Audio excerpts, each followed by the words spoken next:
स्वागत है दोस्तों आपके अपने channel target classes with Rahul में। इम्पोर्टेंट क्वेश्चन की सीरीज का यह दूसरा वीडियो है।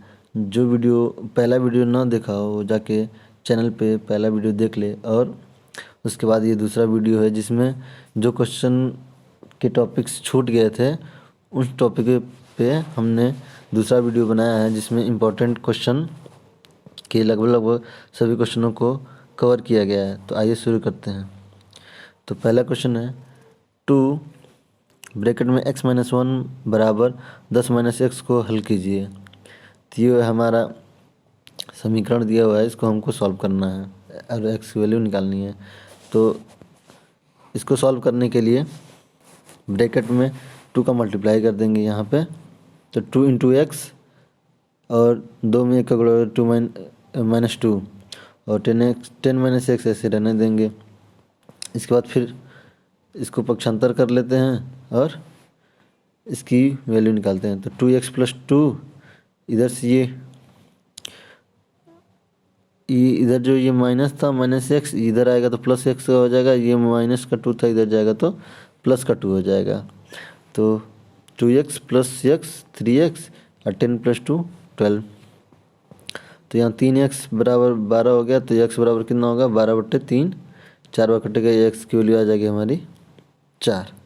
इस प्रकार हम अपना पहला क्वेश्चन आसानी से सॉल्व कर सकते हैं जो समीकरण का था। इस टाइप के क्वेश्चन आना तय है। अब दूसरा क्वेश्चन है 5x + 9 बराबर 2x + 17 को हल करिए। ये भी उसी टाइप का क्वेश्चन है। तो इसमें क्या कहते हैं कि देखते हैं कि ये सजातीय पद है, ये सजातीय पद है, दोनों सजातीय पदों को एक पास कर लेते हैं। तो पहले हमने इनको नोट कर लिया, फिर एक पास किया तो यहाँ +2 था तो इधर आएगा तो -2 हो गया। ये +9 इधर गया तो -9 हो गया है।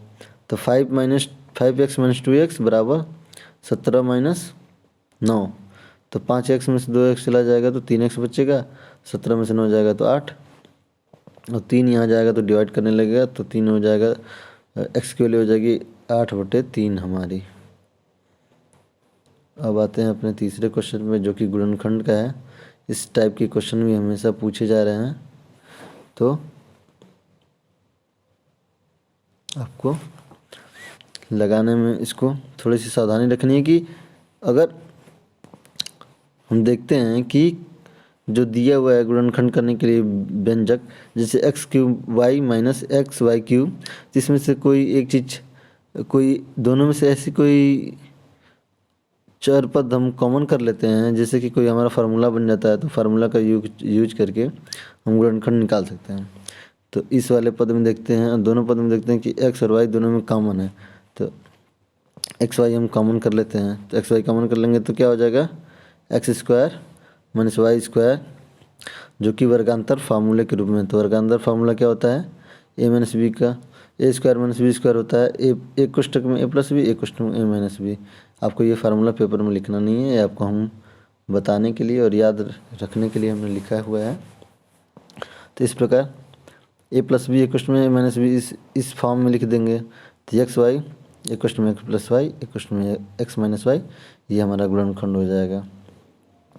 अब बढ़ते हैं हम अपने अगले क्वेश्चन की तरफ जो कि इसी के 4 घात के रूप में है।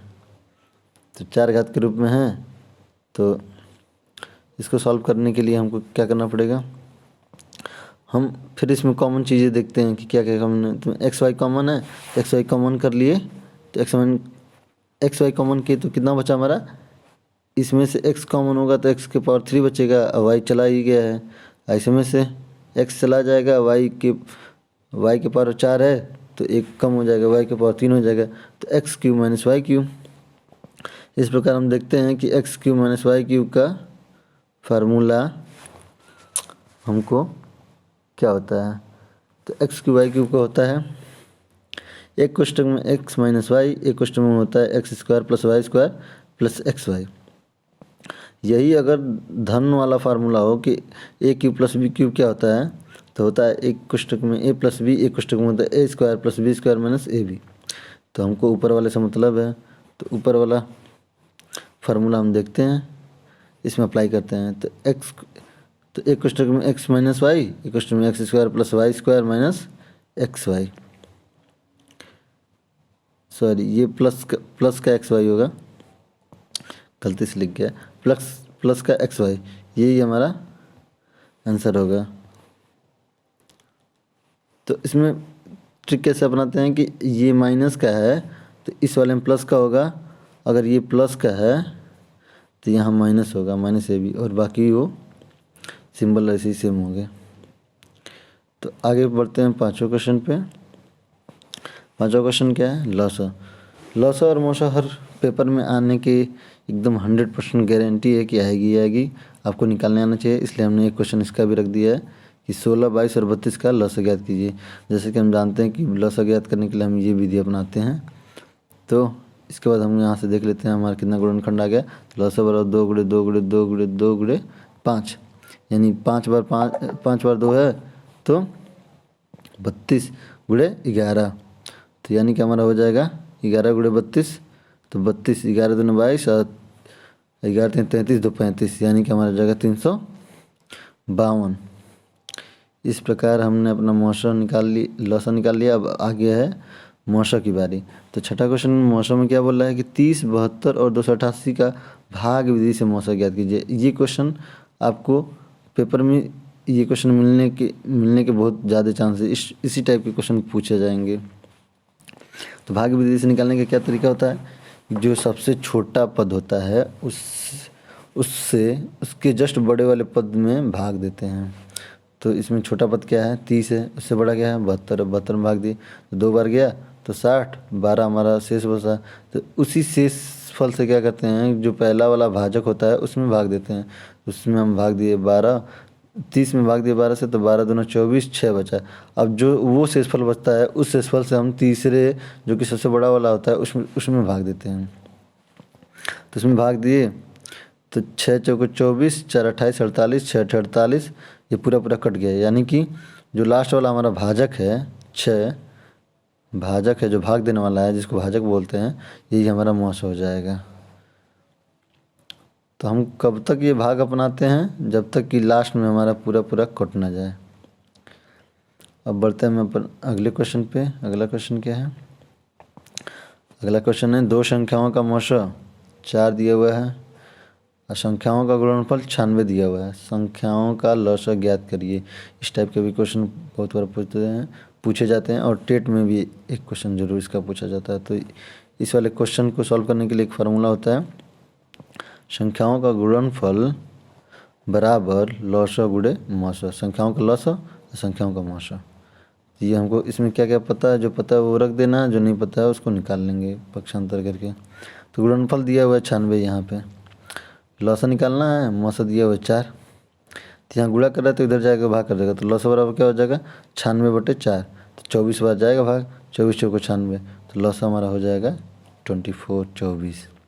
इस प्रकार हम अपना 7वां क्वेश्चन कंप्लीट कर लिए। अब आते हैं 8वें क्वेश्चन पे। ये भी क्वेश्चन ऐसा है कि हर बार रिपीटेड है, इस टाइप के क्वेश्चन हमेशा पूछेंगे, बॉडमास रूल से लगाने वाले। इसमें पहले का को सॉल्व करते हैं। का मतलब क्या होता है, का मतलब होता है गुणा। तो इस वाले गुणे को पहले सॉल्व करते हैं, फिर भाग करते हैं, फिर गुणा करते हैं, फिर का को पहले काटिए, ता पीछे 2 भाग, गुणा करे धन जोड़ के रिकॉर्ड दिए घटाए, यही हमारा बॉडमास रूल के अनुसार होता है। तो क्वेश्चन देखते हैं क्या है, बड़े ब्रैकेट में 16 माइनस मजलो क्वेश्चन में 12 गुणे 3 धन छोटे कोष्टक में 5 माइनस 2 धन 6 माइनस 3 भागे 2 सभी ब्रैकेट बंद। तो पहले हम कौन सा ब्रैकेट को सॉल्व करते हैं, छोटे ब्रैकेट को सॉल्व करते हैं। तो छोटे ब्रैकेट सॉल्व किए तो कितना है, ये 6 और 5 ये जुड़ गया 11, या 2 माइनस 3 हो गया -5, 11 माइनस 5, बाकी सब ऐसे हम उतार लिए भागे 2। अब क्या करते हैं 16, फिर वैसे उतार लिए माइनस 12 गुणे 3 प्लस, अब ये घट जाएगा 11 में से 5 तो 6 आएगा, 6 भागे 2 हो जाएगा, जो कि आएगी वैल्यू हमारी 3।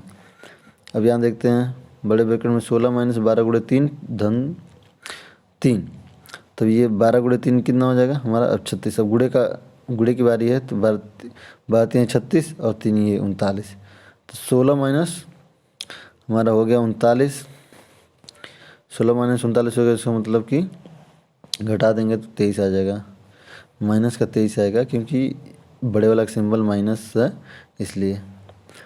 अब आते हैं हम अपने 9वें क्वेश्चन में। 9वां क्वेश्चन क्या है, सरल कीजिए। ये भी बस इसमें चिन्हों का फेरबदल करना है। अब व्यंजक क्या दिया हुआ है, 6xy plus 3x² 6xy plus 3x² minus 5y bracket बंद, फिर दूसरे ब्रैकेट में minus 4x² minus 3y plus 7y²। इसको हमको क्या करना, सॉल्व करना है। तो पहले वाले व्यंजक को तो सेम उतार देंगे, दूसरे वाले व्यंजक को भी उतार दिए, बीच में सिंबल माइनस लगा देंगे। ये माइनस सिंबल क्या करेगा, दूसरे वाला जब ब्रैकेट खोलेंगे तो उनका चिन्ह विपरीत कर देगा, यानी बदल देगा। धन होगा तो ऋण, ऋण होगा तो धन। जो बताए थे पॉजिटिव पॉजिटिव का गुणा होगा तो पॉजिटिव होगा, माइनस माइनस का होगा तो वो भी पॉजिटिव होगा, माइनस प्लस का होगा तो वो माइनस, प्लस माइनस का होगा तो भी माइनस। इतना हम लोगों ने पहले वाले वीडियो में देख चुका है। तो इस वाले क्वेश्चन को अब यहाँ देखते हैं, 6xy plus 3xy minus 5y²। अब यहाँ देखिए माइनस धन का अंदर तो माइनस स्क्वायर, ये माइनस का है तो प्लस का हो जाएगा प्लस 3xy, ये माइनस 7y² है तो ये माइनस हो जाएगा माइनस 7y²। अब क्या देखते हैं कि जो सजाती पद है उनको एक पास लिखते हैं, जैसे कि इसका सजाती ये है, इसका सजाती ये है, 3xy का ये सजाती है, तो लिख देते हैं पास पास। 6xy plus 3xy plus 3x² ये वाला, ये इसका माइनस का माइनस 4x²।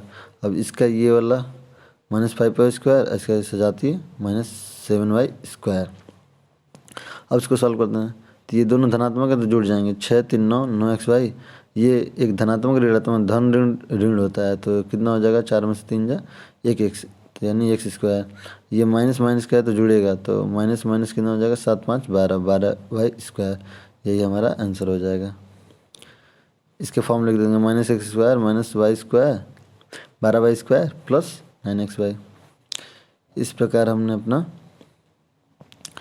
9वां क्वेश्चन सॉल्व कर लिया। अब देखिए, अब हमने कहा था कि गुणात्मक प्रतिलोम बताएंगे और योगात्मक प्रतिलोम क्या होता है। तो इसमें देखते हैं, -2/3 का गुणात्मक प्रतिलोम बताइए। तो गुणात्मक प्रतिलोम का मतलब होता है कि गुणा करने पे उसका हमको जो फल मिले वो कितना है, 1 है। गुणात्मक प्रतिलोम मतलब, तो इसमें कहने का मतलब ये है कि -2/3 है तो इसमें किसका गुणा करेंगे कि गुणनफल 1 मिल जाए। तो क्या करेंगे, इसी के रेसिप्रोकल यानी कि उल्टे वाले को, हर को अंश में, अंश को हर में चेंज कर देंगे और सिंबल सेम रखेंगे। तो -3/2, तो 3 से 3 कैंसिल, 2 से 2 कैंसिल, हो जाएगा हमारा 1। यानी कि गुणात्मक प्रतिलोम कितना होगा, वही जितना क्वेश्चन में दिया होता है उसी को उल्टा करके लिख देते हैं, बस वही हमारा गुणात्मक प्रतिलोम हो जाता है। हाँ, गुणात्मक अवयव जो पूछेगा कि क्या होगा गुणात्मक अवयव, तो वो योगात्मक अवयव जैसे 0 होता है, गुणात्मक अवयव होगा उसका उसी का जस्ट साइन चेंज करके, साइन कन्वर्जन चेंज हो जाता है। तो उस टाइप के क्वेश्चन आएंगे तो हम बताएंगे। अभी योगात्मक प्रतिलोम देखते हैं। योगात्मक प्रतिलोम क्या होते हैं, 16 का योगात्मक प्रतिलोम बताइए। तो योगात्मक प्रतिलोम होता है कि ऐसी संख्या जिससे उस संख्या जोड़ने पे हमको योगफल आए जो 0 है। तो ये भी जो संख्या दी होगी उसी का सिंबल जस्ट अपोजिट सिंबल लिख देंगे तो ये हमारा योगात्मक प्रतिलोम हो जाएगा, क्योंकि दोनों के जोड़ने पे हमारा 0 आंसर आ जाएगा। तो योगात्मक 16 का योगात्मक कितना हो जाएगा, -16। बढ़ते हैं हम अपने अगले क्वेश्चन पे, जो कि बीजी व्यंजकों के गुणे के क्वेश्चन को दिया हुआ है। तो इसमें क्या है, नए पंचायतों में 4x+2 ग्राम सभाएं हैं। प्रत्येक ग्राम सभा में 2x² प्लस 5x प्लस 7 मतदाता हैं। यदि x बराबर 3 हो तो कुल मतदाताओं की संख्या ज्ञात करिए। तो क्या दिया हुआ है, दिया हुआ है ग्राम सभा की संख्या 4x+2। एक ग्राम सभा में लोग मतदाता की संख्या 2x², 5x प्लस 7, यानी कि हमको कुल मतदाता की संख्या निकालनी है। कुल मतदाता की संख्या क्या होगी, एक ग्राम सभा में जितने मतदाता हैं मतलब जितनी ग्राम सभाएं हैं उतनी ग्राम सभाओं में से एक ग्राम सभा में जितनी हैं तो उतने ग्राम सभाओं में मल्टीप्लाई कर देंगे तो हमारा निकल जाएगा। तो ग्राम सभा है इतनी 4x+2, एक ग्राम सभा में है 2x² + 5x+7, दोनों का मल्टीप्लाई कर देते हैं। मल्टीप्लाई करने के लिए ये वितरण कर देते हैं, इसका एक बार कर देते हैं, फिर प्लस लगा के फिर दूसरे का कर देते हैं ब्रैकेट के साथ। तो देखिए 4x + 2x² + 5x+7 प्लस का 2, ये वाला प्लस का 2 अब यहाँ आ जाएगा। तो प्लस का 2 2x² 5x+7 मल्टीप्लाई कर देते हैं। 4x का 2x² में करेंगे तो कितना हो जाएगा, 4 दूना 8, x का यहाँ पावर 1 है, यहाँ 2 है तो 3 हो जाएगा 8x²।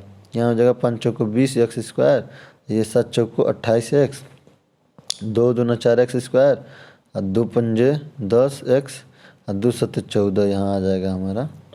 अब देखते हैं कि सजातीय पदों को एक पास x², यहाँ पे 20x² है, यहाँ 4x² है, एक पास लिखेंगे।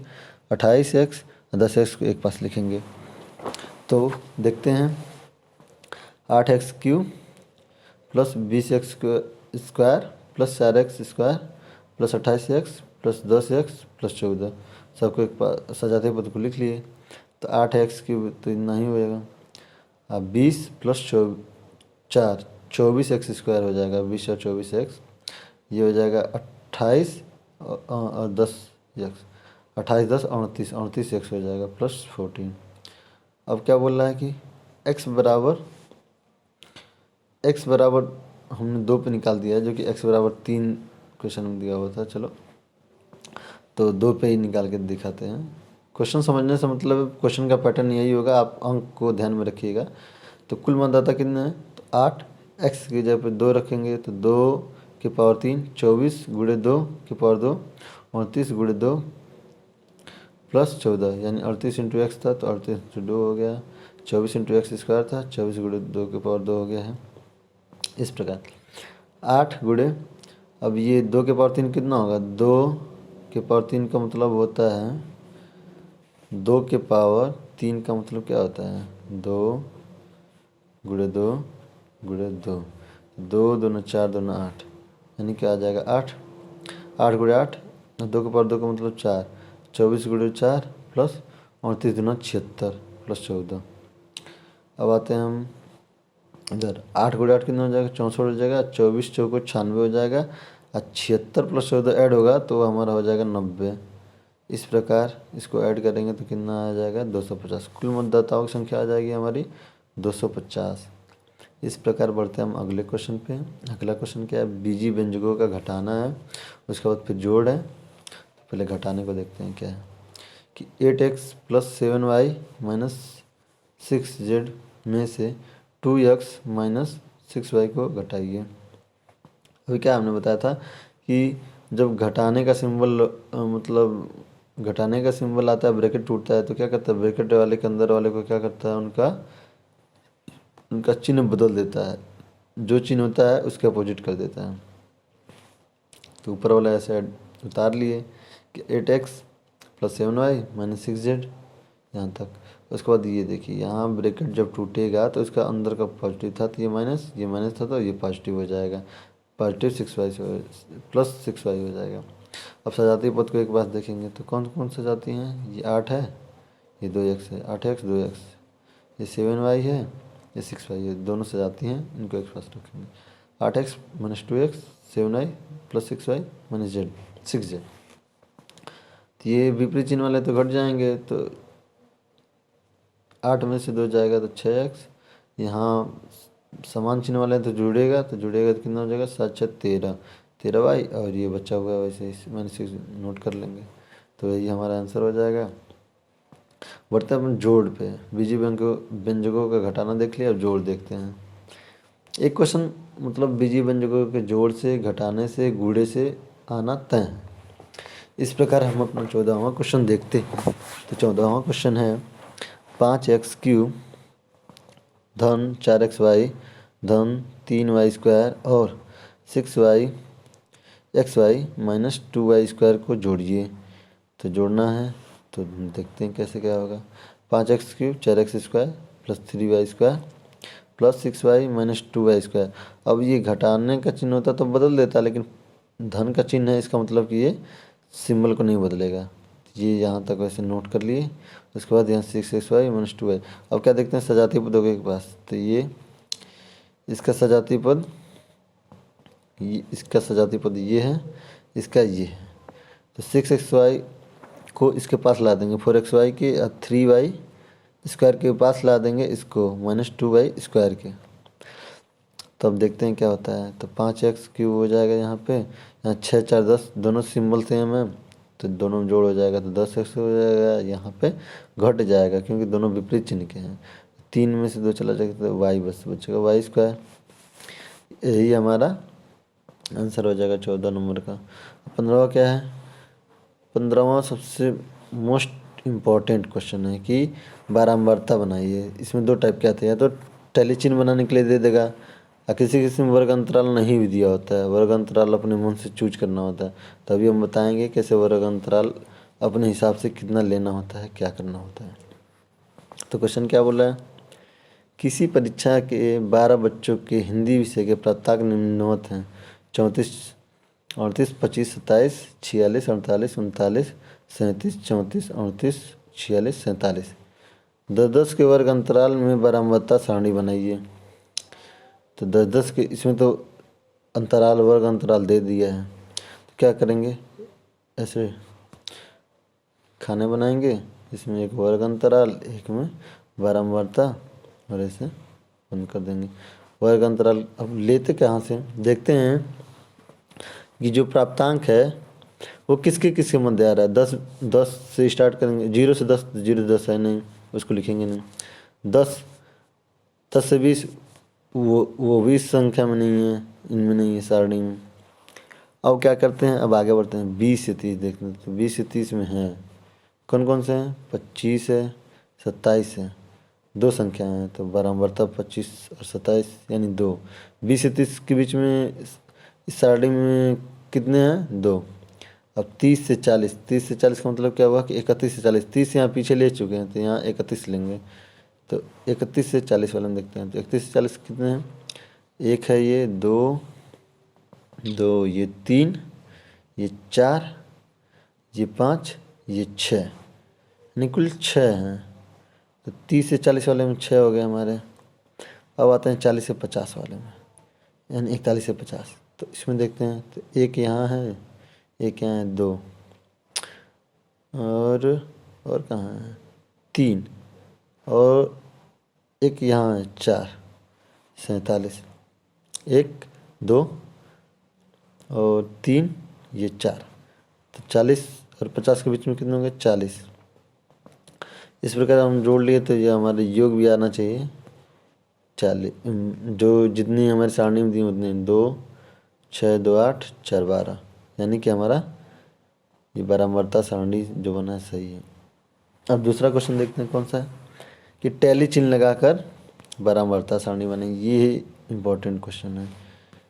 वो तो एक सिंपल था, एक ये तो दिया हुआ है 12 13 16 18 11 13 12 18 19 16 14 13।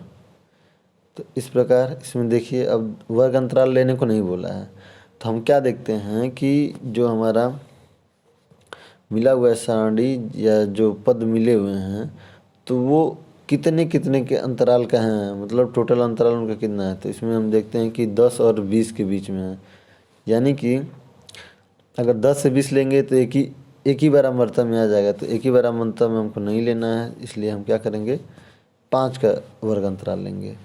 तो देखते हैं 10 से ऊपर है सब, 10 से 15 का वर्ग अंतराल पहला चूज करते हैं। तो 10 से 15 वर्ग अंतराल में क्या देखते हैं कि 1 है, 2 3 4 5, एक 6, यहाँ एक 7, एक ये 14 8, कुल 8 हैं। ये 10 से 15 में आ गया हमारे 8। तो 8 का टैली चिन्ह बनाना है, तो कैसे बनेगा, 1 2 3 4, ये वाला बना दी, 5 1 2 3, 5 3 8। इस प्रकार हमारा टैली चिन्ह बन जाएगा।